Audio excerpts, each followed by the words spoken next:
This channel does not promote any violent, harmful, or illegal activities. All content provided by this channel is meant for an educational purpose only.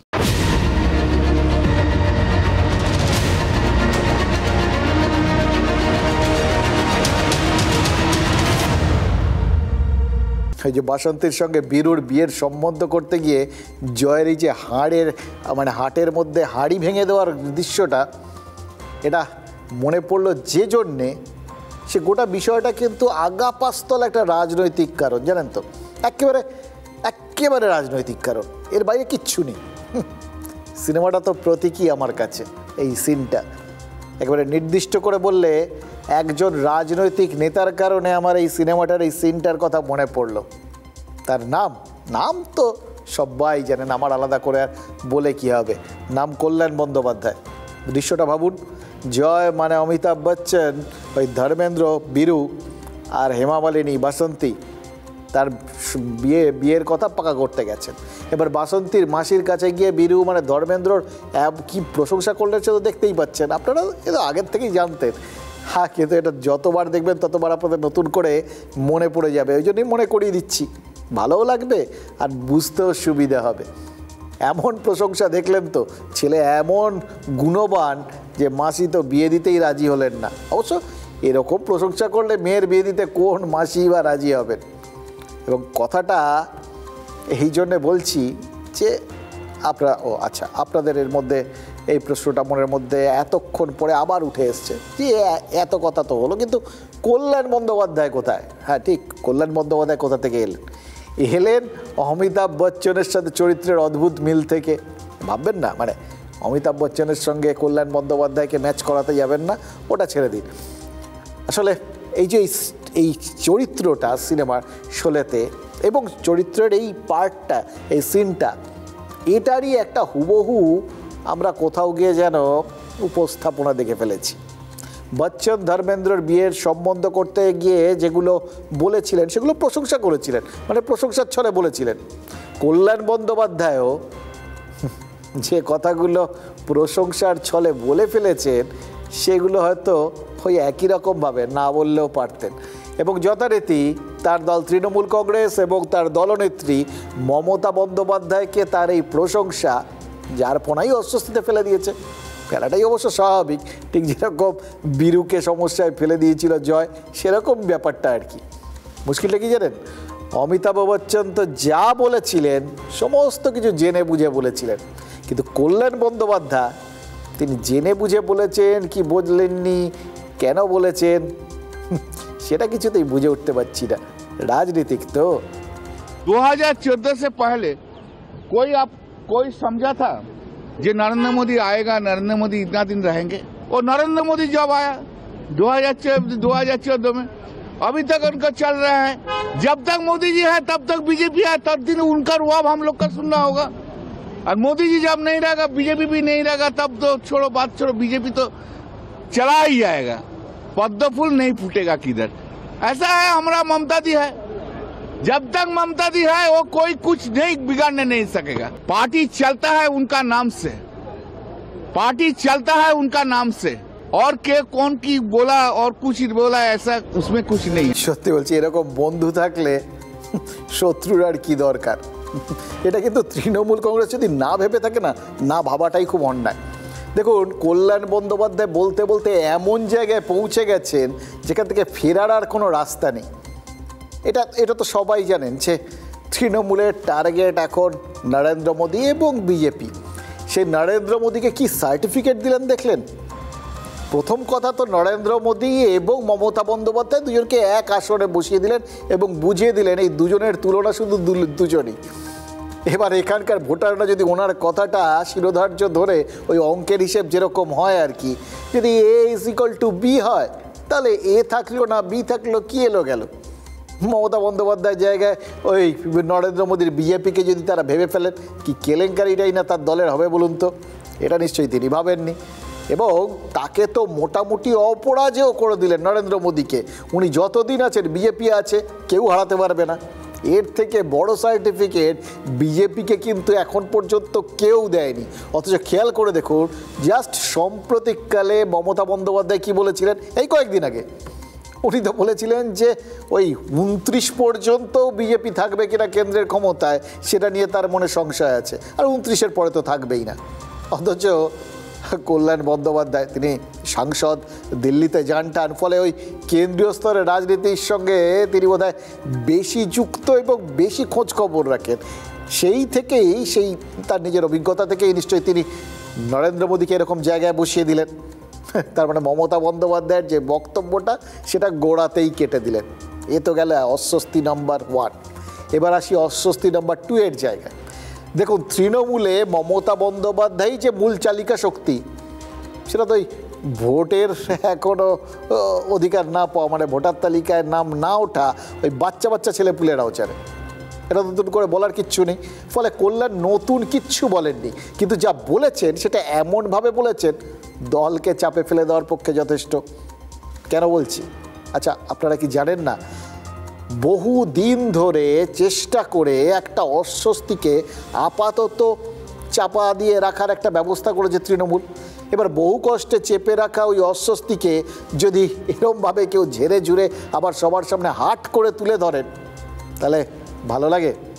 অস্বস্তি বাড়ে না? দেখুন, তৃণমূলে যে দুটো পাওয়ার centre আছে, মানে শক্তি কেন্দ্র আছে, এটা সবাই জানে। ওই দীর্ঘদিন ধরে মমতা বন্দ্যোপাধ্যায় এবং অভিষেক বন্দ্যোপাধ্যায় এরা দুজনেই যে পাওয়ার সেন্টার, এটা সবাই তো জানে। এবং এই দুটো শক্তি কেন্দ্রের পোশাকি নাম যে আদি এবং নব্য, সেটাও সবাই জানে।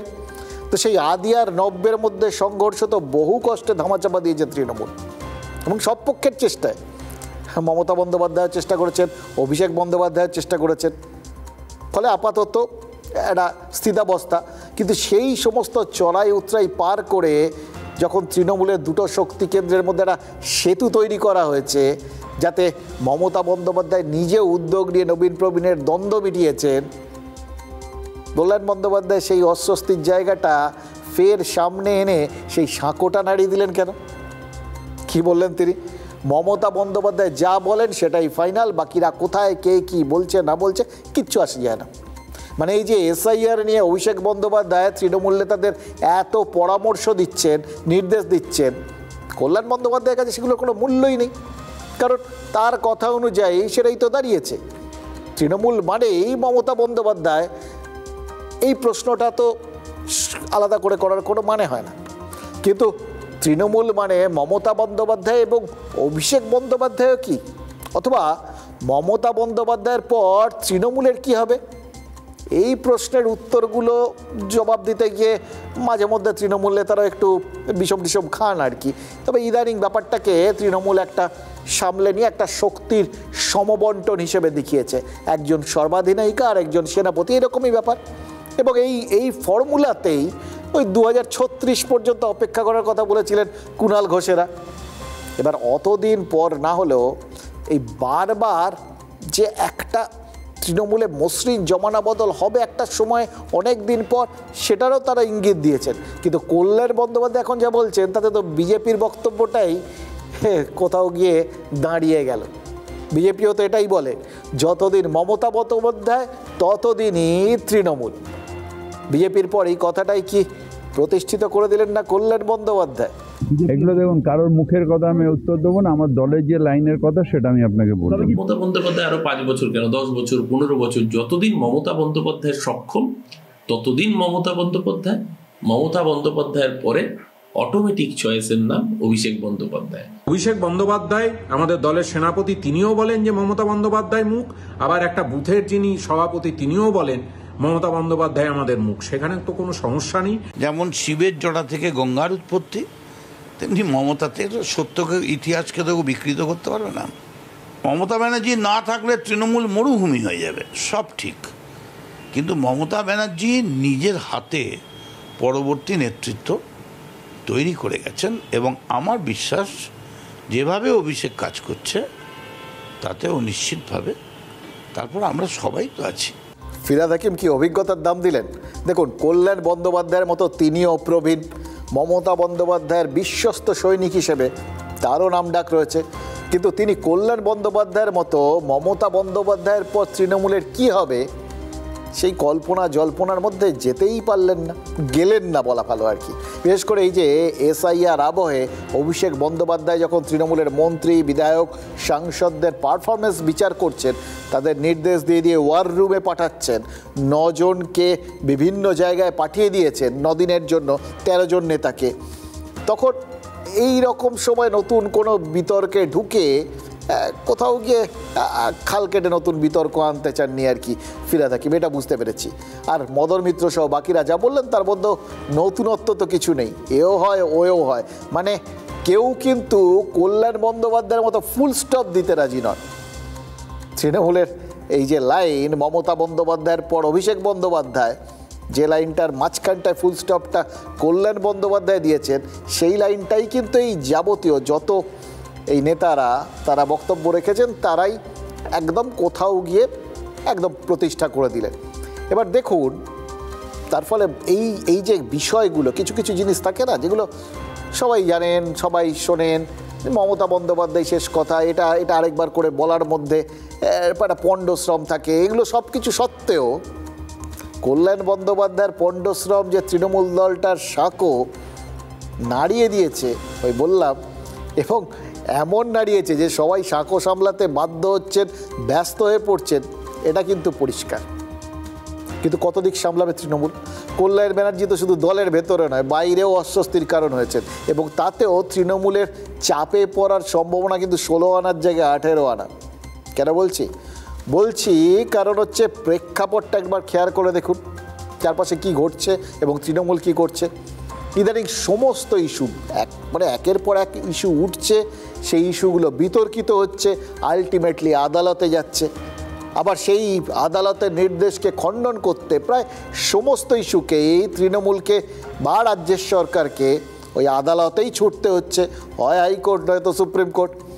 এবার নিয়োগ দুর্নীতির থেকে শুরু করে এসআইআরের সময়সীমা নিয়ে তাদের যা বলার, সেগুলো তো তৃণমূল বা রাজ্য সরকার ওই আদালতে গিয়েই বলেছে।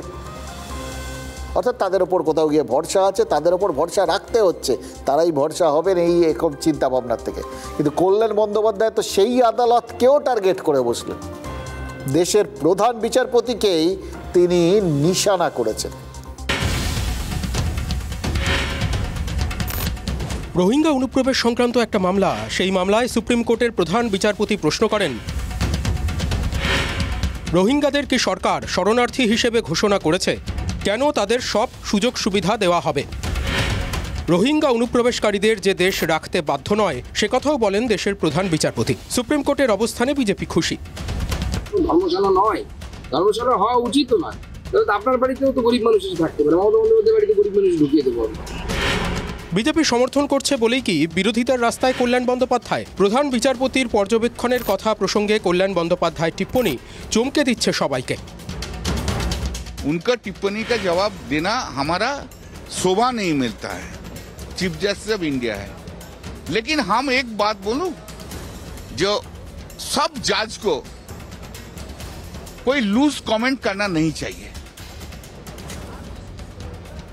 पहले जो था हमारा इंडियन जुडिशियरी में, जज लोग कम बात करते थे और जजमेंट का जो बोलना है वो बोलते थे। अभी क्या हुआ गया, पूरा टेंडेंसी बदल गया। आजकल जज लोग ज्यादा बात करते हैं, दैट इज ऑल डिफिकल्टी। আগেও পর্যবেক্ষণ বা রায় পছন্দ না হওয়ায় আদালতকে আক্রমণ করেছেন কল্যাণ বন্দ্যোপাধ্যায়, কিন্তু এবার সরাসরি দেশের প্রধান বিচারপতির সম্পর্কে মন্তব্য। সীমা লঙ্ঘন হলো কি?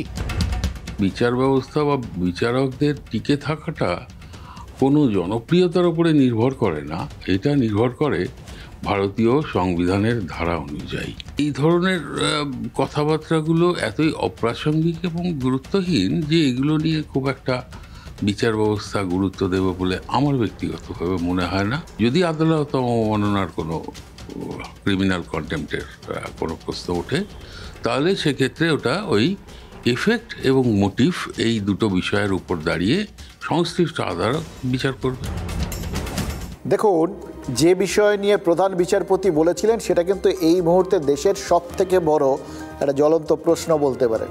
সত্যিই তো এটা নিয়েই তো এখানেও এই যে অনুপ্রবেশকারীদের সম্পর্কে সমস্ত আম জনতার, বাংলার সমস্ত মানুষ, দেশের সমস্ত নাগরিক সবার তো একমত যে বাইরের থেকে কেউ উড়ে এসে জুড়ে বসে আমাদের করের টাকায় কেন খাবে, পড়বে, আমাদের সমস্ত কিছুতে ভাগ বসাবে। এই জায়গাটাতেই যদি প্রধান বিচারপতি কিছু বক্তব্য রেখে থাকেন, সেটা তো দেশের সাধারণ মানুষের মনের কথাটাই উঠে এসছে। এবার সেটাকে কেন্দ্র করে যে ভাষায় কথা বললেন বা আরও যা যা বলেছেন, যেগুলো আমরা হয়তো আপনাদের দেখালাম না, আপনাদের সামনে তুলে ধরলাম না, এই বিষয়গুলো একটা অন্যরকম পরিস্থিতি সৃষ্টি করে। এবার কল্যাণ বন্দ্যোপাধ্যায় যেটা করেছেন সেটা আইন বহির্ভূত কিনা বা কল্যাণ বন্দ্যোপাধ্যায়ের এখতিয়ার বহির্ভূত কিনা, সেটা তো বিচারপতিরা বিচার করবেন। তারা যা সিদ্ধান্ত নেবেন আমরা তার থেকে বুঝতে পারবো যে কতটা বলা যায়, কতটা আইনসঙ্গত বা কতটা বিধিসম্মত, আর কতটা বলা যায় না, মানে বিধিসম্মত নয়। এবার যদি শেষ পর্যন্ত কল্যাণ বন্দ্যোপাধ্যায়কে আদালত এড়িয়ে যেতে চায়, মানে ওই শুনলেন আরেক প্রাক্তন বিচারপতির কথা, যে তাকে যদি গুরুত্ব দিতে না চায়, যেই হোক না কেন, বিচারপতিরা কল্যাণ বন্দ্যোপাধ্যায়ের এই কথাগুলো যদি জানতে পারেন বা শোনেন, তারা ভুলে যেতে পারবেন। ভেতরে ভেতরে এই কথাটা কি কোনোভাবে একটু জায়গা করে নেবে না? আর দেখুন, কল্যাণ বন্দ্যোপাধ্যায়ের পরিচিতি তো তৃণমূল অন্তঃপ্রাণ বলে, এটা তো আদালতও জানে।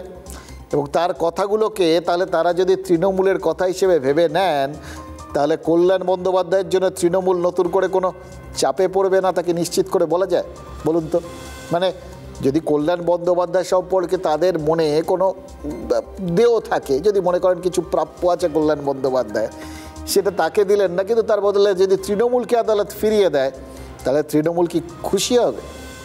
সত্যি বলতে কি, যে প্রসঙ্গে কল্যাণ বন্দ্যোপাধ্যায়ের, আবার বলছি, এই বিষোদ্গার, সেই প্রসঙ্গটাই তো আমাদের এখানে জ্বলন্ত প্রশ্ন। খেয়াল করে দেখুন, দুদিন আগে উত্তর 24 পরগনার ওই কোদালিয়ার বাসিন্দা জিয়াদ আলী দফাদার কী বলছিলেন আপনাদের মনে করিয়ে দিই। আমরা দেখিয়েছিলাম এখানে, জিয়াদকে বাবা বানিয়ে ভোটার তালিকায় নাম তুলে ফেলেছিল এক বাংলাদেশি, এবং জিয়াদ বলেছিলেন যে ওই বাংলাদেশি যে জঙ্গি নয়, তার কি প্রমাণ? অর্থাৎ হিন্দু মুসলিম বলে কোনো কথা নেই, রাজ্যের সমস্ত মানুষ যারা এদেশের নাগরিক, তারা এই অনুপ্রবেশকারীদের নিয়ে তিতিবিরক্ত এবং কিছুটা আতঙ্কিতও তো বটে। এই রোহিঙ্গা বা বাংলাদেশিরা আমাদের করের টাকায় অন্ন ধ্বংস করবে, দেশের সম্পদ ধ্বংস করবে, এবং তারপর কে কোথায় ওই সাদ রাডির মতো কোন একটা জঙ্গি ঢুকে পড়ে বসে থাকবে এবং আমাদের দেশের ক্ষতি করবে, এটা তো কেউই চান না। এবং সব থেকে বড় কথা, যে রোহিঙ্গা বা এই বাংলাদেশি মুসলিমদের জন্য আমাদের এখানকার মুসলিম ভাইয়েরা, যারা আমাদের এখানকার সত্যিকারের নাগরিক, যারা সংকটে পড়ে গেছেন, সেই রোহিঙ্গাদের সমর্থনে মুখ খুলে কল্যাণ বন্দ্যোপাধ্যায় কী করলেন? এই যে বিজেপি নেতারা বারবার বলেন যে অনুপ্রবেশকারীরাই তৃণমূলের ভোট ব্যাংক, সেটাকেই কি তিনি প্রতিষ্ঠা করে দিলেন না? আজকেই ওই জলপাইগুড়ির মাগুরমারিতে বাংলাদেশি অনুপ্রবেশকারী সন্দেহে একটা পরিবারকে এসএআইআর করতে দেননি স্থানীয়রা।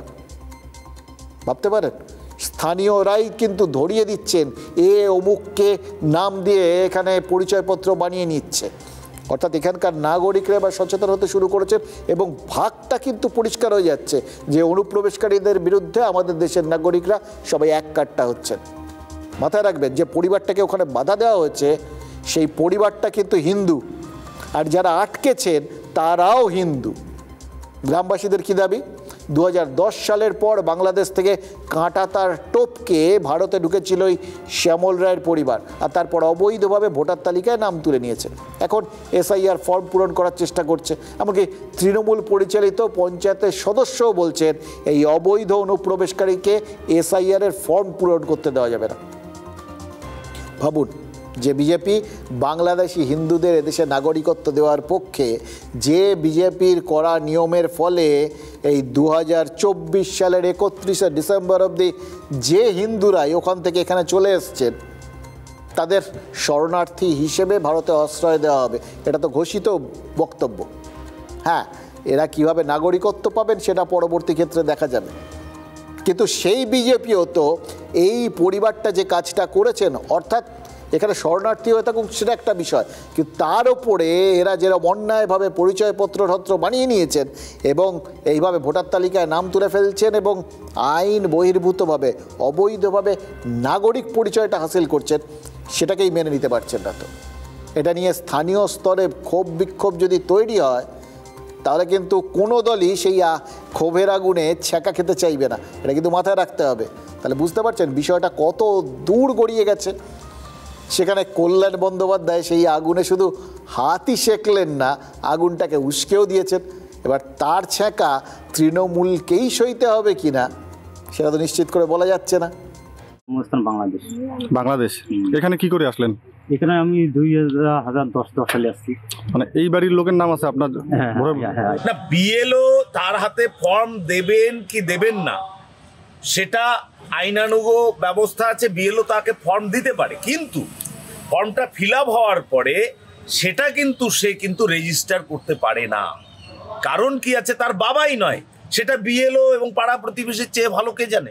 হ্যাঁ, অদ্ভুত কারণ এটা কিভাবে হলো সেটা জানি না, এই বিষয়টা অবশ্যই বিএলও ইনকোয়ারি করবে এবং যদি সে অরিজিনালি এরকম ঘটনা করে থাকে আইনত তার বিরুদ্ধে যা পদক্ষেপ নেওয়ার গভর্নমেন্ট বা সরকার যা আছে সেটা তার বিরুদ্ধে ব্যবস্থা নেবে। দেখুন, জলপাইগুড়ির মাগুরমারির এই শ্যামল রায় স্বীকার করেছেন যে বাংলাদেশ থেকে এসেছিলেন, এবার তারপর স্থানীয় একজনকে বাবা বানিয়েছিলেন এবং ভোটার তালিকায় নাম তুলেছিলেন। কিন্তু সবাই তো এই শ্যামল বাবুর মতো নির্মল নয়, মানে সবাই তো আর মুখ ফুটে স্বীকারও করছেন না যে বাংলাদেশ থেকে এসেছেন। এখানে কাকাকে বাবা বা শ্বশুরকে বাবা বানিয়েছেন এবং তারপর বিভিন্ন জায়গায় ছড়িয়ে গেছেন, এদের আটকানোও যাচ্ছে না।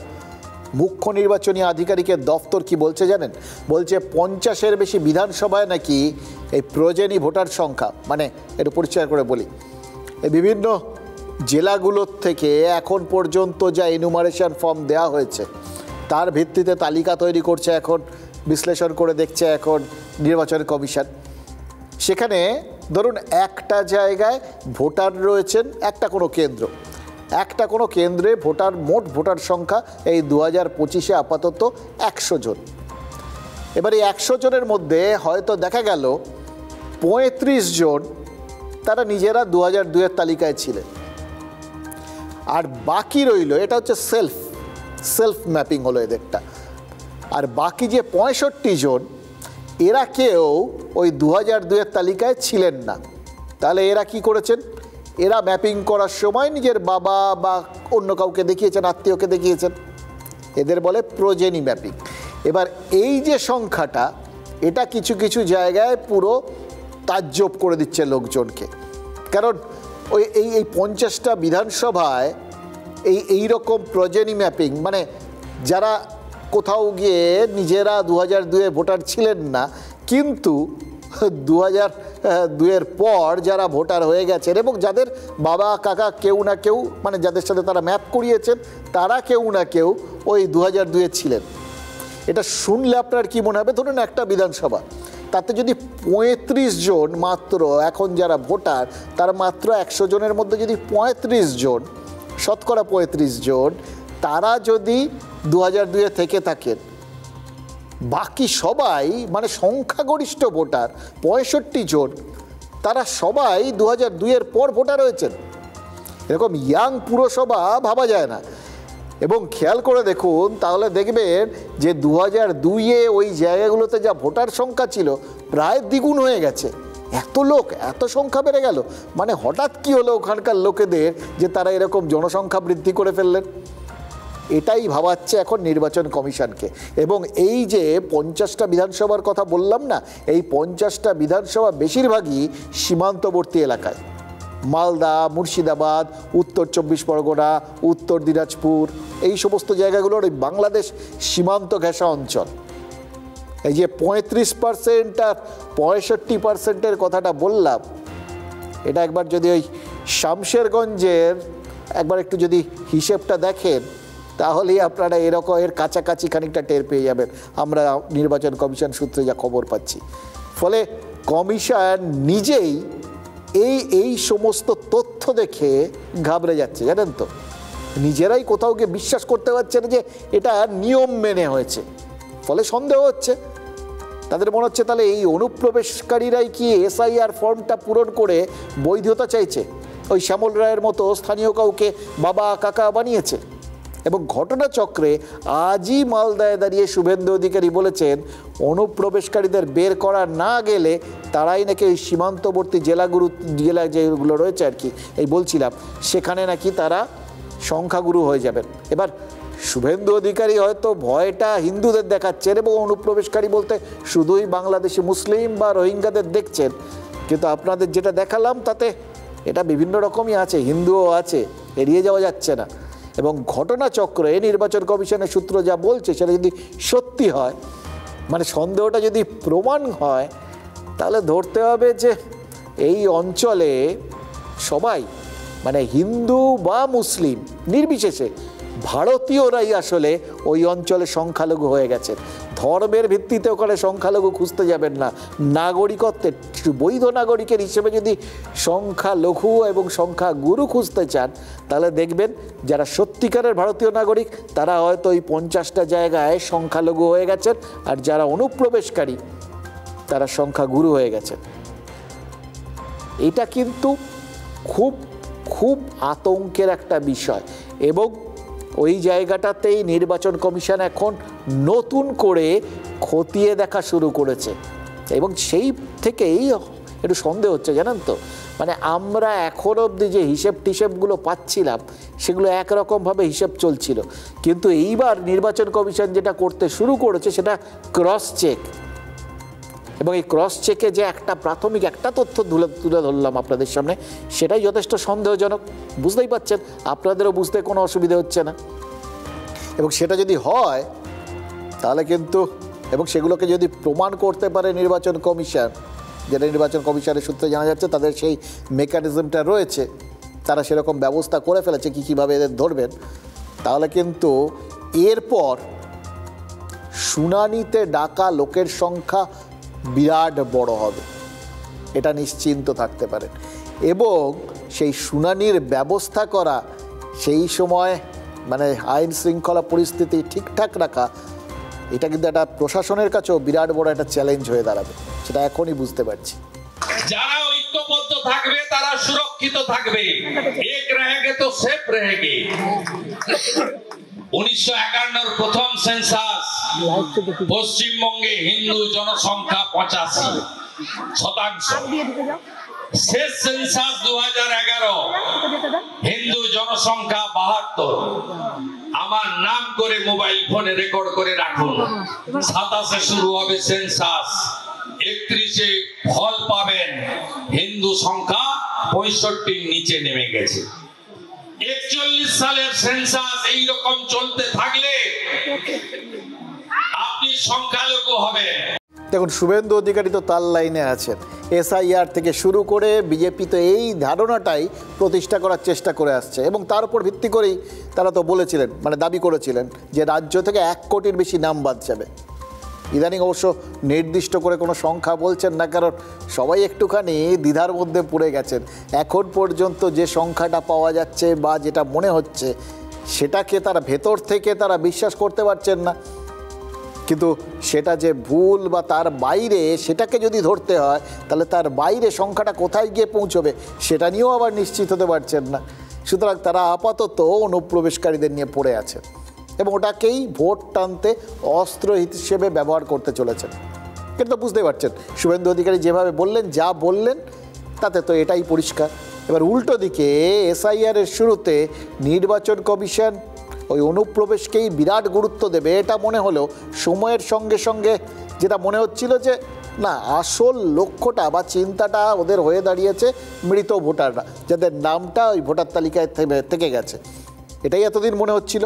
এবং তার সঙ্গে কিছু লোক যারা এখান থেকে অন্য জায়গায় চলে গেছে, 2টো জায়গায় তাদের নাম রয়েছে, এই লোকগুলোকেই মানে ধরা এবং এই নামগুলোকেই ভোটার তালিকার থেকে বাদ দেওয়া, এটাই নির্বাচন কমিশনের মূল লক্ষ্য। এবং সেটাকেই মোটামুটি কত হবে সেটা ইঙ্গিত দেওয়ার জন্য যথেষ্ট বলে সবাই ধরছিলেন। কিন্তু এইবার সেটা দেখে সবাই কিন্তু মানে আশা আকাঙ্ক্ষা এবং আশঙ্কা এই সবার কিন্তু রাজনৈতিক দলগুলোর মধ্যে বদলেও যাচ্ছিল। ওই বললাম যেটা প্রাথমিকভাবে বিজেপির ধারণা ছিল, দেখুন সংখ্যার থেকে আস্তে করে একটু বেরিয়ে গেছিল।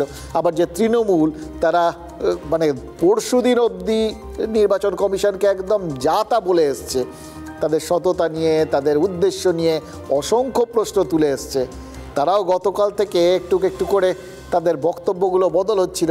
কারণ যদি সত্যি সত্যি যতটা বলা হচ্ছিল, বিজেপি যা দাবি করছিল, অত সংখ্যক লোক যদি বাদ না যান এবং তারপরেও যদি তারা বলে যে না এটা ঠিক করেনি, নির্বাচন কমিশন অন্যায় করেছে, ইচ্ছে করে নাম্বার দিয়েছে, তাহলে তো নিজেদের কৃতিত্বকেই ছোট করে দেখানো হবে, তাহলে প্রমাণ হবে যে এখানে গণ্ডগোলটা বেশি হচ্ছে। সুতরাং তারা আস্তে আস্তে নির্বাচন কমিশনের স্বচ্ছতা সার্টিফিকেট দেওয়া হালকা করে হলেও শুরু করে দিয়েছিলেন। যদিও মমতা বন্দ্যোপাধ্যায় তিনি কিন্তু দুধে রাজনীতিক, জানেন তো, এদের সবার থেকে আলাদা। এবং তিনি যে আলাদা সেটা বুঝতে পেরেছি যখন দেখলাম আজকে তিনি আবার ওই আক্রমণ করা শুরু করে দিয়েছেন নির্বাচন কমিশনকে। এখনও বাকি সবাই ইঙ্গিত পাননি, কিন্তু তিনি বুঝে গেছেন এর আড়ালেও আরও কিছু হতে চলেছে। ফলে এক্ষুনি ওই চটজলদি ওই নাম্বার দেখে ভোলার কিছু নেই। এটা হচ্ছে অভিজ্ঞতা। এটা কিন্তু সব দলের নেতাদের জন্য শিক্ষণীয়। দেখুন, আজ রাতের মধ্যে বিএলওদের সব ফর্ম আপলোড করে দেওয়ার কথা, কমিশন সেই নির্দেশটাকে দিয়ে দিয়েছে। বলেছে আপাতত যা ডিজিটাইজড হয়েছে তার মধ্যে এখন পর্যন্ত 23 লক্ষের মতো মৃত ভোটার চিহ্নিত হয়েছে। মাত্র 23 লক্ষ, এদেরই তার মানে নিশ্চিত করে বাদ দেওয়া যাচ্ছে। এই ভাবনাটা, এই পরিসংখ্যানটাই মনে হচ্ছে সিইওর অফিস মানে নির্বাচন কমিশনারের অফিসকে ভাবিয়ে তুলেছে। তারা খুঁজে দেখতে চাইছেন সত্যিই রাজ্যে মৃত্যুর হারটা এত কম কিনা। এবং সব থেকে বড় কথা, এই যে গতকাল কমিশন জানিয়েছিল না যে রাজ্যের 2208টা বুথে মৃত ভোটার শূন্য, মানে ওখানকার মানুষজন অলমোস্ট হঠাৎ করে অমৃত পেয়ে গেছেন, এরকমই তো মনে হচ্ছিল। আপনাদের সাথে শেয়ার করছিলাম সেটা নিয়েও আবার কমিশনের অন্দরে তোলপাড় পড়ে গেছে। আজ প্রত্যেকটা জেলার থেকে তারপর আবার নতুন করে খোঁজ খবর করা হয়েছে, কোথায় কোথায় এরকম ঘটেছে আবার চেক করে দেখুন। ফলে ওই সংখ্যাটা বদলে গেছে। চেক ঠেক করে দেখা গেছে যে না, ওই 2208টা বুথ না, আসলে 480টা বুথে কোনো রকম মৃত ভোটার নেই, অন্তত খুঁজে পাওয়া যায়নি। এটাই সর্বশেষ পরিসংখ্যান। এবার রাতারাতি 2208 থেকে 480 হলো কি করে ভাবছেন তো? এটা শুনে প্রথমেই আপনাদের মনে হবে তাহলে শুরুতে কি ভালো করে দেখেনি, বা নির্বাচন কমিশন কি ঠিকঠাক খবর নিচ্ছে না, যে খবর দিচ্ছে সেগুলো ভুলভাল। দেখুন, স্পেশাল অবজারভার দলের প্রধান সুব্রত গুপ্ত তিনি খোঁজ খবর করবেন এটা বলার পরেই কি এই জেলায় জেলায় নতুন করে ভোটার খুঁজে পাওয়া গেল? এই প্রশ্নটা কিন্তু উঠছে। এবার এরও দুটো দিক আছে। প্রথমত, প্রাথমিক রিপোর্টটা একটু তাড়াহুড়ো করে কি দিয়ে দিয়েছিল নির্বাচন কমিশন, এবং দ্বিতীয়ত এই পর্যবেক্ষকদের এনে যে সত্যিই কাজ হচ্ছে, এই চাপে নতুন করে যে সব কিছু ডবল করে খতিয়ে দেখছে এবং তাতে বহু ভুলভ্রান্তি ধরা পড়ে যাচ্ছে, এটাই কিন্তু তার প্রমাণ। তাদের বয়স 75 পেরিয়ে গেছে, তাদের এবং তাদের পুত্র কন্যাদের বলবো বাবা মাকে যদি শতায়ু আয়ু করতে হয় এই বুথে পাঠিয়ে দেন, বাড়ি কিনে রাখেন। এত মিথ্যাচার, এটা একটা বড় জলযান্ডর চিটিংবাজির প্রমাণ। জালি হয়েছে, চুরি হয়েছে, বাটপাড়ি হয়েছে, মানে এমন চুরি করতে যাচ্ছে যে ধরা পড়ে যাচ্ছে চোর। এই প্রক্রিয়া জটিলতায় ভরা। তবে একটা কথা পরিষ্কার, জানেন তো, এসআইআর না হলে জানতেই পারতাম না যে মৃত্যু নিয়েও রাজনৈতিক দলগুলো এইভাবে মরিয়া হয়ে উঠতে পারে। তবে মরিয়া হয়ে ওঠার এটা কিন্তু সময়, মানে মুখ্যমন্ত্রী মমতা বন্দ্যোপাধ্যায়কে দেখেও আপনাদের এটা বুঝে নেওয়া উচিত। আসলে তাকে একটু মরিয়া মনে হচ্ছে, জানেন তো, এটা সত্যি কথা, মেনে নেওয়া উচিত। মনে হচ্ছে তার কারণ মনে হওয়ারই কথা, কারণ তিনিই তো মনে হচ্ছে একা কুম্ভ হয়ে একটা না 3টে গড় রক্ষার মরিয়া প্রচেষ্টা চালিয়ে যাচ্ছে। এবার কোন কোন গড়? প্রথমত দেখুন, প্রথমটা অবশ্যই ভোটের গড়, মানে নিজেদের ভোট ব্যাংকটা অক্ষুণ্ণ রাখার লড়াই। এবার এই লড়াইটা কার সঙ্গে? কমিশনের সঙ্গে। দ্বিতীয়টা সরকারের গড়টাকে অক্ষুণ্ণ রাখার লড়াই। আর তৃতীয় গড়টা দল, মানে তৃণমূলের নিজের গড়টাকে অটুট রাখার লড়াই। আসবো সবকটা 1, 2, 3 করে আসবো, আপাতত প্রথমটা বলি। এই যে প্রথমটা মানে যেটা নিজের ভোট ব্যাংক বাঁচানোর লড়াই, সেই জায়গাটায় তার লড়াই কার সঙ্গে? কমিশনের সঙ্গে। এবার 2 দিন ধরেই ওই বললাম না যে দেখছিলাম একটু নমনীয় ভাব দেখা যেতে শুরু করেছে, কোথাও গিয়ে তাদের মনে হচ্ছিল প্রাথমিকভাবে হয়তো বিজেপি নেতারা যখন বারবার দাবি করছিলেন 1.5 কোটি, অন্তত 1 কোটি 20 লক্ষ এরকম বাদ যাবে, তৃণমূল হয়তো মনে মনে আশঙ্কিত হতে শুরু করেছিল যে সত্যি এরকম বিরাট সংখ্যক ভোটারের নাম তার মানে বাদ যাবে। এবার সেটা কিভাবে বাদ যাবে, এর পেছনে কী উদ্দেশ্য থাকবে, এটা সঠিক না বেঠিক, এই সমস্ত বিভিন্ন রকম চিন্তা তাদের মাথায় ছিল। যাই হোক, যদি নাম সত্যি বাদ চলে যায় এবং সেগুলোকে যদি আটকানো না যায় তাহলে যে ক্ষতি হবে এটা তারা বুঝতে পারছিলেন। তাই জন্যই শুরুর থেকে প্রবল একটা বিরোধিতা শুরু করেছিলেন। কিন্তু তারপর যখন গতকাল পর্যন্ত প্রায় 97% এনুমারেশন ফর্ম আপলোড হয়ে গেল, যখন দেখা গেল আর মাত্র 3% বাকি, যখন দেখা গেল তার অনুযায়ী অন্তত ওই কোটির ধারে কাছে সংখ্যাটা যেতে পারবে না এটাই মনে হচ্ছে, তখন ওই বললাম সেই জন্য তারা নিজেদের জায়গাটা বদলে ফেলেছিল। কিন্তু মমতা বন্দ্যোপাধ্যায় ওই বললাম তিনি শুধু উল্টোমুখী কাজ করলেন না, মানে অভিজ্ঞতা যে কোথায় সেটা তিনি হয়তো বোঝাতে শুরু করেছেন। এবার সেটা সঠিক কতটা সেটা পরবর্তী ক্ষেত্রে বোঝা যাবে, কিন্তু দল যে রাস্তায় চলতে শুরু করেছিল, প্রথম দলকে উল্টো রাস্তায় চালালেন, মানে গাড়িটাকে উল্টো দিকে ঘুরিয়ে দিলেন তিনি স্বয়ং। বন্দুক শুধু চালালেন না, ওই নির্বাচন কমিশনের দিকে নজিরবিহীনভাবে আক্রমণ করলেন, এবং সেটার মধ্যে কোথাও গিয়ে এটা ফিরিয়ে দেওয়ার ব্যাপারও কিন্তু আছে। দেখলাম মানে এদের অত কিছু মাথায় রাখতে হয়। দেখুন, কমিশনের বিরুদ্ধে একটা বিস্ফোরক অভিযোগ তোলা হয়েছে, মানে মমতা বন্দ্যোপাধ্যায় তুলেছেন নাকি, যে কমিশন নাকি ফোন করে করে রাজ্যের আধিকারিকদের হুমকি দিচ্ছে। এটা শুনে আপনারা ভাববেন মারাত্মক অভিযোগ, কমিশন হুমকি দিচ্ছে, এটা কেন? আসলে অভিযোগটা ভাবুন, এই অভিযোগটার মধ্যে একটা ওই স্ট্র্যাটেজি আছে, ওই বলে না offence is the best defence, আক্রমণই হচ্ছে রক্ষণের বেস্ট রাস্তা। আক্রমণ করেই সেরকম বিপক্ষের আক্রমণ আসলে তিনি ভোতা করে দেওয়ার চেষ্টা করছেন। কেন বলছি, একটু পিছিয়ে যান। শুভেন্দু অধিকারী একটা অভিযোগ করেছিলেন, মনে আছে আপনাদের? কি বলেছিলেন আপনাদের মনে নেই? ওই বলেছিলেন রাজ্যের মুখ্য সচিব নাকি নির্বাচন কমিশনের অফিসারদের ধমক দিচ্ছেন। এবার দেখুন, ধমক দেওয়া মানে এটা রাজ্য সরকারের ওপর দায়টা চাপিয়ে দেওয়া। রাজ্য সরকার মানে কি? তৃণমূল।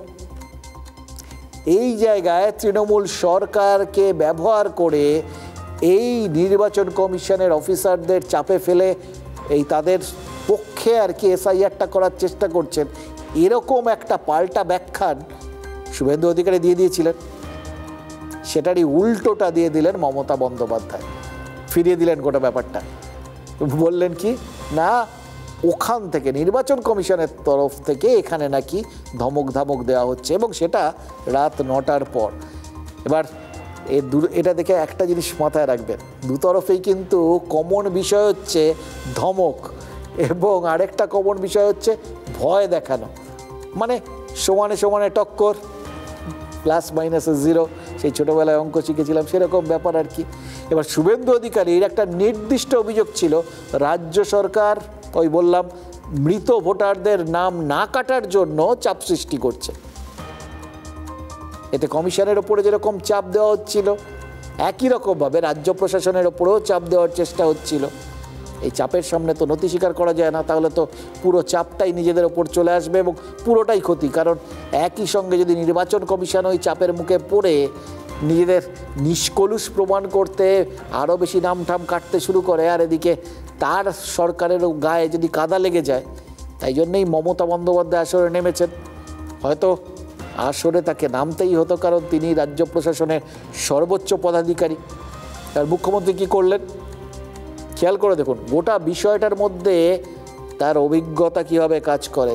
দুধে রাজনীতিক বলি না, এটাই হয়। যে মিটিংয়ে তার কোথাও ঢোকার কথা ছিল না, সেখানে আচমকা ঢুকে গেলেন। প্রশাসনের আধিকারিকদের সঙ্গে তখন অনলাইন মিটিং ছিল, সেখানে যোগ দিয়ে মুখ্যমন্ত্রী ডিএম এসডিপিওদের বরাভয় দিলেন, অর্থাৎ অভয় দিলেন। কি অভিযোগ তার? সূত্রের খবর, তিনি নাকি বলেছেন নির্বাচন কমিশন রাত 9টার পর ডিএম এসডিপিওদের হুমকি দিচ্ছে, ওই বললাম ওইখান থেকেই পুরো অভিযোগটা চাপটা ফিরিয়ে দেওয়ার সূত্রপাত। গতকাল প্রশাসনিক বৈঠকে এটা বলার পর আজ সাংবাদিক সম্মেলনে ওই অভিযোগটা করেছেন। তবে হুমকি দেওয়াটাকে কেন্দ্রীয় সরকারের কাজ বলেছেন, মানে সরাসরি কমিশনের বদলে ঘুরিয়ে অভিযোগটা এনেছেন। আজ বলেছেন হুলিয়াজালির মতো কেন্দ্রীয় সরকার নির্দেশ দিচ্ছে। হুলিয়াটা ঠিক কীরকম? সূত্রের খবর হচ্ছে রাজ্যের অভিযোগ ওই দিল্লিতে ট্রান্সফার করে দেওয়া হবে, এরকম হুমকি টুমকি দেওয়া হচ্ছে। অর্থাৎ যে চাপটা রাজ্য প্রশাসনের দিকে বিরোধী দল নেতা ছুড়ে দিয়েছিলেন, সেটাই কেন্দ্র আর কমিশনের কাছে ফিরিয়ে দিলেন মমতা বন্দ্যোপাধ্যায়। কমিশন, রাজ্য সরকার আর বিরোধী, মানে এটা ত্রয়স্পর্শ যোগ। কিন্তু এবার এর মধ্যে এমনিতেই স্যান্ডউইচ দশা হচ্ছে আধিকারিকদের। এবার সব আধিকারিক, তার মধ্যে নির্বাচন কমিশনও আছে, তার মধ্যে রাজ্য সরকারের আধিকারিকরাও আছে। সেই আধিকারিকদের ওপর, মানে অন্তত নিজের প্রশাসনের আধিকারিকদের ওপর এই চাপটা হালকা করতে কি চাপটা ট্রান্সফার করে দেওয়া হলো। এবং আরেকটা মজার জিনিস, মানে প্রত্যেকটা শব্দ না রাজনীতিকদের খুব ভালো করে শুনবেন। আমি শুনছিলাম, আমার মজা লাগছিল। দেখুন, রাত 9টা বলে একটা নির্দিষ্ট সময়ের উল্লেখ করা রয়েছে। এবার 9টা কেন, অন্য কিছুও বলা যেতে পারত, 9টাই কেন? এরকম কি যে 9টা বাজলে অ্যালার্ম বাজে, ওই যারা আর কি হুমকি দেয় তারা তারপর হুমকি দেওয়া শুরু করে? 9টা মানে আসলে রাত, রাতের বেলায়, তার মানে অফিস টাইমের পর ফোন আসে। এবার দেখুন, কখন এরকম অফিস টাইমের পর এরকম সময়ে ফোন টোন আসে আর কি, কোনো বিধি বহির্ভূত বা গোপন কোনো কাজ করা হচ্ছে, এই রকম একটা বিষয় বোঝাতে গেলে ওই রাত বিরেতে ফোন করে, এরকম একটা আমরা বলি না, সেই রকম। মানে মমতা বন্দ্যোপাধ্যায়ের প্রত্যেকটা শব্দ ব্যবহারের পেছনে একটা সুনির্দিষ্ট সুচিন্তিত একটা ভাবনা চিন্তা রয়েছে, এটাও কিন্তু শেখার। বাংলার মানুষ বাংলায় ভালো থাকুন। আমরা যেমন অন্য রাজ্য নিয়ে ইন্টারফেয়ার করি না, তেমনি দয়া করে কেন্দ্রীয় সরকার আপনার কিছু বলার থাকলে রাজ্য সরকারকে বলবেন, কিন্তু আপনারা এমন কিছু হুলিয়া জারি করবেন না যেটা আগেকার দিনে ব্রিটিশ রাজারা করতো বা ব্রিটিশ শাসকরা করতো। ওটাকে আমরা বলি ইনস্ট্রাকশন, ফোর্সফুল ইনস্ট্রাকশন দেবেন না যাতে মানুষের ক্ষতি হয়। আর সেটা যদি করেন রাজ্য সরকার থেকে মানুষকে যতটা মদত করার, আমরা তো করবই, কারণ আমরা তো মানুষের কাছে দায়বদ্ধ।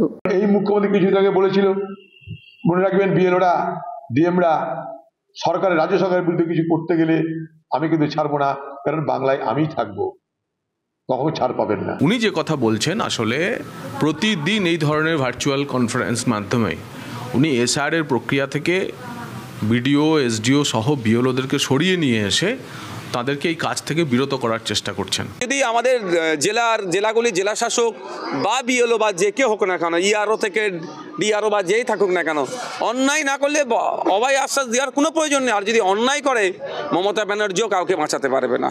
দেখুন, মমতা ব্যানার্জির বক্তব্যগুলো শুনছিলাম, দেখুন একটা নরমে গরমে ব্যাপার আছে। কিন্তু একদিকে কেন্দ্রীয় সরকারের কাছে একটা সহযোগিতার বার্তাও তিনি হালকাভাবে দিচ্ছেন, আবার একই সঙ্গে করা কথাটা যেটা সেটাও শুনিয়ে দিচ্ছে। এবার এই যে সহযোগিতার বার্তাটা, এটা দেওয়ার মধ্যেও কিন্তু ভোটারদের, মানে সাধারণ মানুষের কাছে একটা বার্তা দেওয়ার আছে যে আমি তো আপনাদের স্বার্থেই যা করি তাই, আর রাজ্যের জনগণ এরা তো আমার দায়িত্বে রয়েছে, ফলে এটা আমার দায়িত্বের মধ্যে পড়ে। যেখানটায় প্রয়োজনে আমি নিচু হতে রাজি আছি, সহযোগিতা করতে রাজি আছি, নমনীয় হতে রাজি আছি, সেগুলো সব আপনাদের স্বার্থে। আমি যদি একটু নমনীয় হলে, ওদের কাছে যদি হাত জোর করলে ওরা আপনাদের যাবতীয় দায় দায়িত্ব বা যেগুলো প্রাপ্য সেগুলো মিটিয়ে দেয়, তাহলে তো আমার জনগণই লাভবান হবে। তার জন্য আমি হাত জোর করতে রাজি আছি। এটা হচ্ছে রাজধর্ম পালনের একটা অসাধারণ সুন্দর বিজ্ঞাপন। আর পাশাপাশি যেটা দলীয় ধর্ম, সেই এটাও রাজধর্ম, এটা রাজনীতি ধর্ম আর কি, সেটা পালন। জেলা শাসকদের বৈঠকে মুখ্যমন্ত্রী নাকি বলেছেন বলে শোনা যাচ্ছে যে নির্বাচন কমিশন চাকরি দিয়েছে নাকি, যে চাকরি খাওয়ার কথা বলছে, ওটা কিছু করতে পারবে না। মানে এর এই বক্তব্যটার মধ্যে একটা বড় ভয় রয়েছে, কিছু করতে পারবে না এরকম একটা ব্যাপার। এটাকে গ্লাসের অর্ধেক জল ভাবা যেতে পারে, আর বাকি অর্ধেকটা চাকরি দিয়েছে কে, তার মানে রাজ্য সরকার। তাই রাজ্য সরকার দরকারে কিন্তু কোথাও না কিছু ওরা যেরকম পারবে না তেমনি আমরা কিন্তু পারি। এবার পারিটা কি, সেটা চাকরি খাওয়া না খাওয়া সেটা পরের কথা, কিন্তু কিছু করতে হলে সেটা যে আমরা করতে পারি এটাও বুঝিয়ে দেওয়া, ঘুরিয়ে বলে দেওয়া আর কি। দেখুন, জেলা শাসকরা আইএএস ক্যাডার, এই আইএএস ক্যাডারদের পরিকাঠামোগত বিষয়টা সেটা কেন্দ্রের অধীনে, কিন্তু নিয়োগ কোথায় হবে সেটা সংশ্লিষ্ট রাজ্যের হাতে। তাই অভয়ের নামে ভয়টাও দেখিয়ে রাখা হচ্ছে। এবং মজাটা কি জানেন, না রাজ্য না কেন্দ্র কেউই কিন্তু ইচ্ছে করলেই একজন আইএএস অফিসারের চাকরি খেতে পারেন না। আইএএসের বরখাস্তে রাষ্ট্রপতির অনুমোদন লাগে, এত দূর অবধি ব্যাপারটা যেতে হয়। এবার তারপরেও কেন এরকম ভয় অথবা বড় ভয়? আসল কারণ আনুগত্য। একবার বাড়িতে কি করেন আপনারা সেটা খেয়াল করে দেখুন। বাচ্চাদের কি বলেন, আয় কাছে আয় বলছি, এবার যদি না আসে তখন একটু কড়া হয়ে বলেন, আসবি না তো, পরে কিন্তু আমার কাছেই আসতে হবে। মানেটা হলো যখন আমার কাছেই আলটিমেটলি আসতে হবে তখন এখন আমার কথাটাই চুপচাপ শুনে নে, আলটিমেটলি তো সেই ওই আমার কাছেই আসাটাই তোর বাধ্যতামূলক আর কি। এবার বড়রা বাচ্চাদের বলেন, আর বাচ্চা বুড়ো সবার অভিভাবক তো রাজ্য সরকার মানে শাসক, তাই শাসক তারা তাদের মতো করে এটা সবাইকে বলে, এটাই তো স্বাভাবিক। মমতা বন্দ্যোপাধ্যায় সে একই জিনিস করছেন। এটা যেরকম ভোট রক্ষার চেষ্টা, তেমনই সরকারের মুখ রক্ষার চেষ্টা। আজ সরকারের রিপোর্ট কার্ড পেশ করেছেন তিনি। এটা কি জানেন তো, গত 15 বছরের সাফল্যের মার্কশিট, এবং রিপোর্টে সব সাবজেক্ট যেরকম রয়েছে তেমনি এই মার্কশিট দেখাচ্ছে কোনো সাবজেক্টেই খারাপ ফল নেই, ফেল তো নেই, উল্টে সবেতেই কম বেশি লেটার মার্কস এবং বেশিরভাগই 100-100। স্বাস্থ্য, শিক্ষা, কৃষি বেশিরভাগ ক্ষেত্রেই নাকি দেশের মধ্যে সেরা কাজ হয়েছে বলে দাবি করা হয়েছে।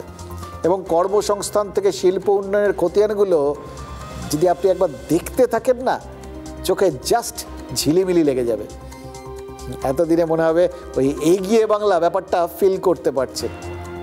শুধু একটাই কনফিউশন, সেটা অবশ্য আমাদেরই ভাবনার দুর্বলতা, যদিও মানে এটা মেনে নিচ্ছি, কিন্তু তাও একটা ছোট্ট প্রশ্ন যখন জাগছে প্রশ্নটা করেই ফেলি। আচ্ছা, এত উন্নয়নের পর জনগণকে কাঁড়ি কাঁড়ি তাহলে খয়রাতি কেন দিতে হচ্ছে বলুন তো?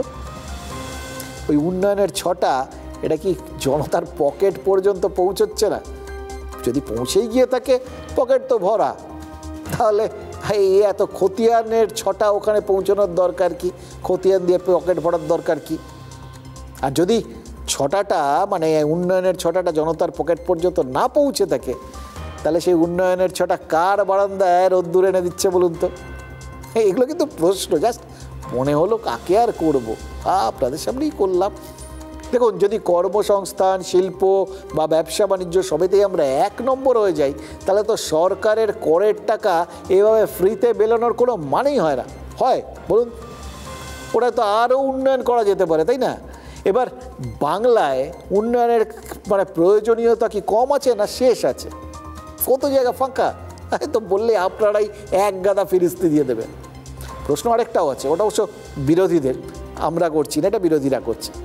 বিরোধীরা বলছে যে সরকারের রিপোর্ট কার্ড সরকারই পেশ করছে, মানে পরীক্ষা দিয়েছে সরকার, খাতাও চেক করেছে সরকার, আর ফলও ঘোষণা করছে সরকার। মানে 100 নম্বরের পরীক্ষায় তারা বলছেন যে 200 নম্বর যে দিয়ে দেওয়া হয়নি, এটাই নাকি আশ্চর্য। তবে আমরা এগুলো বলছি না, ওগুলো ধরে নিন ওই বিরোধী, মানে বিরোধীরা তো নিন্দুকই হন, ওদের কথা বলে ধরতে পারে। 14 বছরে রাজ্যে 2 কোটি লোকেরও বেশি কর্মসংস্থান হয়েছে। সারা দেশে আমরা বেকারত্বের স্থান 40% কমিয়েছি। অর্থনৈতিক করিডর 6টি হচ্ছে, এর মধ্যে 2 লক্ষ কোটি টাকার বেশি বিনিয়োগের সম্ভাবনা কর্মশ্রীর কাজে, এবং তাতে 70% অ্যাভারেজ হয়ে গেছে। 2 কোটি 21 লক্ষ মহিলা লক্ষ্মীর ভাণ্ডার এখনও পাচ্ছেন। 1 কোটি 72 লক্ষ মানুষকে দারিদ্র্য সীমার থেকে বাইরে আনা হয়েছে। আপনার 14.5 বছরে ইন্ডাস্ট্রি বন্ধ হয়েছে 6888। ডাবর চলে গেছে মধ্যপ্রদেশে, নতুন পেট্রোকেমিক্যাল চলে গেছে পারাদীপ উড়িষ্যাতে, টাটা ছেড়েছে রাজ্য, টাটা 1 টাকা পশ্চিমবঙ্গে আপনার সময় 14.5 বছরে ইনভেস্টমেন্ট করেনি। অনেক যন্ত্রণা, অনেক লাঞ্ছনা, অনেক বঞ্চনা। তা সত্ত্বেও কেন্দ্রীয় সরকারকে বলবো অনেক ধন্যবাদ, আপনারা আমাদের টাকা আটকে রেখেছেন তার জন্য। প্রধানমন্ত্রী পরিবর্তন সংকল্প যাত্রা আলিপুরদুয়ারে বলে গেছেন ৯১,০০০ কোটি টাকা দিতে চান, আপনি অসহযোগিতা করেন ভারত সরকারকে। ৫১টা কর্মবিনিয়োগ কেন্দ্র বন্ধ কেন? যুবশ্রীর কি হলো? এমপ্লয়মেন্ট ব্যাংক ১৫০০ টাকা করে বেকার ভাতা আপনি বন্ধ করে দিয়েছেন। আমরা কি বলেছিলাম, কতটা করতে পারলাম, সেটা মানুষের কাছে কৈফিয়ত দেওয়ার ব্যাপার থাকে সব সরকারেরই, এবং সেটা আমরা মেনটেন করি। দেখুন, আজকের দিনে রাজনীতিটা তো একটা যুদ্ধক্ষেত্র, যা হচ্ছে সেটা যুদ্ধের থেকেও কম কিছু না আর কি। তা যুদ্ধ যখন, তখন সমর বিশারদদের একটুখানি দ্বারস্থ হওয়াটা তো খুব স্বাভাবিক। আমরা এক্ষেত্রে, আমরা কেন, গোটা বিশ্ব এখনও আজকের দিনেও ওই চীনা সমর বিশেষজ্ঞ সান জুর কথাকেই, ওর ওই আর্ট অফ ওয়ার বইটাকেই এই যুদ্ধের একদম বাইবেল বলে ধরে। সব নাকি ওখানে লেখা আছে, এবং সেই বইতে শক্তিশালী প্রতিপক্ষের সঙ্গে লড়াইয়ে একসঙ্গে একাধিক ফ্রন্ট না খোলার কথাই বলেছেন সান জু। কিন্তু মমতা বন্দ্যোপাধ্যায় তাকে তো এখন একসঙ্গে বিভিন্ন জায়গায় ময়দানে যুদ্ধক্ষেত্রগুলো তৈরি করে সেখানে লড়তে হচ্ছে একাধিক জায়গায়, এবং এটা কিন্তু তিনি সেদে করছেন এরকম ব্যাপার নয়। পরিস্থিতি এমন দাঁড়িয়ে গেছে, চারপাশে লড়াইটা হচ্ছে, তাকে লড়তে হচ্ছে। খেয়াল করে দেখুন, একদিকে কমিশনের বিরুদ্ধে ভোট রক্ষার লড়াই, দলনেত্রী আর মুখ্যমন্ত্রী হিসেবে সরকারকে বাঁচানোর লড়াই বা তার ফিরিস্তি দেওয়ার লড়াই, এবং দলের মধ্যে যেন কোনো রকম ব্যাপারগুলো মানে ফাটল ঠাটল না ধরে আর কি, সেইগুলো সামলানোর লড়াই, সবটাই। এর মধ্যে দুটোর কথা শুনলেন। ৩ নম্বরটা ওই দলের সমর্থনের গড় বাঁচানোর লড়াইটা, সেটা একটু পরিষ্কার করে দিই, তাহলে আরও আপনাদের পরিষ্কার হয়ে যাবে কতগুলো লড়াই তাকে একা লড়তে হচ্ছে। দেখুন, মতুয়াগড়ের পরেই মালদা মুর্শিদাবাদে যেতে হচ্ছে কোথায়? মমতা বন্দ্যোপাধ্যায়কে। একসঙ্গে এতগুলো জায়গা বারবার তাকে ছুটে যেতে হচ্ছে, তার কারণ তিনি জানেন এইভাবে মরিয়া লড়াই করা ছাড়া তার পক্ষে আর কোনো উপায় নেই। এবং এই যুদ্ধে যে নেমে পড়েছেন না, এই যুদ্ধে কিন্তু ম্যান মার্কিংয়ের মুখেও পড়তে হচ্ছে তাকে। বুধবার তার পৌঁছানোর কথা মালদায়, সভাবে গাজলে, কিন্তু তার একদিন আগেই সেখানে পৌঁছে গেছেন শুভেন্দু অধিকারী। বিরোধী দলনেতা গেছিলেন মালদা শহরের ফুলবাড়িতে একটা মন্দিরের তোরণ উদ্বোধনে। সেখান থেকে যথারীতি ওই চেনা ছকে আক্রমণ শানিয়েছেন। সংখ্যালঘু প্রধান জেলা তো মালদা, সেখানে বরাবরই তৃণমূলের বিরুদ্ধে ওই তোষণের রাজনীতির অভিযোগ করে বিজেপি, এবং ওখানকার যে হিন্দু ভোটটা আছে সেটাকে একজোট করার চেষ্টা করে। তাই ওখানে যথারীতি সে একই কাজ করেছেন শুভেন্দু অধিকারী, এবং মমতা বন্দ্যোপাধ্যায়কে রাজধর্ম পালনের কথা শুনিয়েছেন। আবার সাংবাদিক সম্মেলনে যখন তিনি করেছেন, সেখানে মমতা সরকারকে নিশানা করেছেন পরিযায়ী শ্রমিক ইস্যুতে। মানে বুঝতে পারলেন, দুটো আলাদা আলাদা অবস্থান থেকে সরকারকে আক্রমণ করেছেন তিনি, দ্বিমুখী আক্রমণ আর কি। মমতা বন্দ্যোপাধ্যায় পৌঁছানোর আগেই জোড়া হামলা। এবার নিজের অবস্থান আর শক্তি বুঝেই তিনি এই অস্ত্র দুটো বেছেছেন। সঞ্জুর ওই তত্ত্ব ধরলে এই বিরোধী দল নেতা তিনি কিন্তু একদম কপি বুক স্টাইলে আক্রমণ শানাচ্ছেন। কেউ বা কারা বলেন ধর্ম যার যার, উৎসব সবার। এই রাজ্যের বিরোধী দলনেতা যিনি হিন্দু ধর্মে বিশ্বাসী, তিনি বলেন ধর্ম যার যার, রক্ষা করার দায়িত্ব তার তার। রাজধর্ম পালনের যাদের কথা, তারা আমাদেরকে সাহায্য করছে না ভোট ব্যাংকের রাজনীতির জন্য, তোষণের রাজনীতির জন্য। আপনি এই জেলার মানুষকে কর্মসংস্থান দিয়ে পরিযায়ী শ্রমিকদের ফিরিয়ে আনার কথা বলেছিলেন। এই জেলাতে আপনার আমলে কয়েক লক্ষ হিন্দু মুসলিম নির্বিশেষে যুবক পরিযায়ী শ্রমিক হয়ে অন্য রাজ্যে যেতে বাধ্য হয়েছে। তাদের যখন মৃতদেহ আসে, লোকের চোখের জল পড়ে, আর আপনার ডিএম আর মন্ত্রীরা যায় 2 লক্ষ টাকার চেক আর ফুল নিয়ে তো খিঁচ মেরি ফটো করতে। ভাবুন, মুর্শিদাবাদে ছুটছেন যে তৃণমূল নেত্রী, সেটা তো অবশ্য অন্য কোনো কারণে না, সেটা তো নিজের গড় সামলানোর তাগিদেই। মুর্শিদাবাদে এই গড়ের হাওয়া কিন্তু বেশ কিছুদিন ধরে একটু বেসুরো, মানে ওই দলেরই বিধায়ক হুমায়ুন কবির বেসুরো করে তুলেছেন। এটা তো আপনারা দেখতেই পাচ্ছেন, গত কয়েক মাস ধরেই লাগাতার দলের বিরুদ্ধে বিদ্রোহ করছেন তিনি। বিদ্রোহী রণক্লান্ত হওয়ার কোনো চান্স দেখা যাচ্ছে না এখন অবধি। তিনি তো মোটামুটি পণ করে বসে আছেন যে 6 ডিসেম্বর বেলডাঙ্গায় বাবরি মসজিদের শিলান্যাস করবেন। এবং তার সঙ্গে এই অভিযোগটা তুলে দিচ্ছেন যে প্রশাসনই তার উদ্যোগে বাধা দিচ্ছে। ভাবুন, এটার মধ্যেও দুটো দিক আছে। একদিকে সংখ্যালঘুদের কাছে বার্তা দেওয়া আমি তোমাদের লোক, উল্টো দিকে সব মানে এটা রাজনৈতিক দায়বদ্ধতার থেকে করছেন কিনা জানি না, বা নিজেকে কোথাও গিয়ে এই সংখ্যালঘুদের ভোট ব্যাংকের একমাত্র রক্ষাকর্তা হিসেবে তুলে ধরার জন্য করছেন কিনা জানি না। কিন্তু যদি সচেতন রাজনীতিক হিসেবে করেন তাহলে কিন্তু দলের স্বার্থটা তার মাথায় একদম নেই এটা বলা যাচ্ছে না। এটা কিন্তু একদম দ্বিমুখী একটা বার্তা। এই যে প্রশাসন বাধা দিচ্ছে এটা বলছেন, এটা বলে আবার সংখ্যাগুরু হিন্দুদের কাছেও কিন্তু প্রশাসনের সার্টিফিকেট দিয়ে দিচ্ছেন। খেয়াল করে দেখুন, হ্যাঁ, সব কিছু রাজনীতিকরা করেন, একমুখী করেন না। আবার দেখুন, ওই তাকে তো বোঝাতে হবে যে সংখ্যালঘুদের ক্ষেত্রে তিনি তাদের মসিহা, তিনিই তাদের একমাত্র রক্ষাকর্তা, তাদের স্বার্থ দেখার জন্য তিনি যা খুশি তাই করতে পারেন। এটাই তো তার ইউএসপি। এটা দিয়েই তিনি সবার সঙ্গে দর কষাকষিও করতে পারেন। এইটা আছে বলেই এটা যতক্ষণ ধরে তিনি মানে প্রমাণ করে যেতে পারবেন ততক্ষণই তো তার বিরুদ্ধে কোনো ব্যবস্থাও কেউ নিতে পারবেন না। তাকে তো বোঝাতে হবে। এবং সেই জন্য কী বলেছেন, একেবারে এসডিপিওর কলার ধরার হুঁশিয়ারি দিয়ে বসেছেন। এবার ভাবুন, এর জন্য মুর্শিদাবাদের জাতীয় সড়ক অবরোধ করবেন বলেও জানিয়েছে। ভরতপুরের বিধায়ক হুঁশিয়ারি দিয়েছেন যে একেবারে মুখ্যমন্ত্রীর মুর্শিদাবাদ সফরের দিনই তিনি ওই অবরোধ করবেন। আজই মমতা বন্দ্যোপাধ্যায় মুর্শিদাবাদে পৌঁছেছেন, কিন্তু তার আর একটা পরিচয় কি, তিনি রাজ্যের পুলিশ মন্ত্রীও। তবে কি মুখ্যমন্ত্রীর সফরের ঠিক আগে পুলিশের কলার ধরার কথা বলে তাকেই সরাসরি চ্যালেঞ্জ জানিয়ে বসলেন হুমায়ুন। দেখুন, বোঝা কিন্তু খুব মুশকিল, কারণ গত কয়েক মাসে হুমায়ুন কবির যা করেছেন তাতে এমন কোনো কিছুই আশ্চর্য নয়। অবশ্যই এমনিতেই রাজনৈতিক রং বদলানোর অভ্যেস আছে, ইঙ্গিতও দিয়েছেন তিনি, বারবার বুঝিয়ে দিয়েছেন যে মুর্শিদাবাদে ওই তৃণমূলের সংখ্যালঘু ভোট ব্যাংক হাতে রাখাটাই তার প্রধান লক্ষ্য, আর সে কারণেই বাবরি মসজিদের ঘোষণা। কিন্তু প্রশ্ন হলো, বারবার এরকম খুল্লা হুমকি হুঁশিয়ারির পরেও হুমায়ুন কেন পার পেয়ে যাচ্ছেন? অনেকেই বলেন যে এই 24-এর লোকসভা ভোটটায় হুমায়ুনের মেরুকরণের অস্ত্রেই নাকি অধীর চৌধুরীর মতো রকম দোর্দণ্ড প্রতাপ নেতা হেরে গেছিলেন। আর সেই অস্ত্র এতই অমোঘ, ওই 26-এর বিধানসভায় নাকি প্রয়োজন হলে তৃণমূল প্রার্থীদের পরাজয়ও তিনি নিশ্চিত করে দিতে পারেন। হয়তো সেই জন্যেই তিনি এত বড় লেভেলের হুমকিগুলো সব দিয়ে রাখছেন। কিন্তু তলায় তলায় আবার নিশ্চয়ই এটাও বলছেন যে আলটিমেটলি কিন্তু তিনি দলের স্বার্থই দেখবেন। এবার এই দোটানায় মানুষজন বিভ্রান্ত, কিন্তু তার দল তারা বিভ্রান্ত কিনা জানি না, কিন্তু এখন অবধি যে তার বিরুদ্ধে কোনো রকম ব্যবস্থা কখনো নেওয়া হচ্ছে না সেটাও কিন্তু আমরা চোখের সামনে দেখতে পাচ্ছি।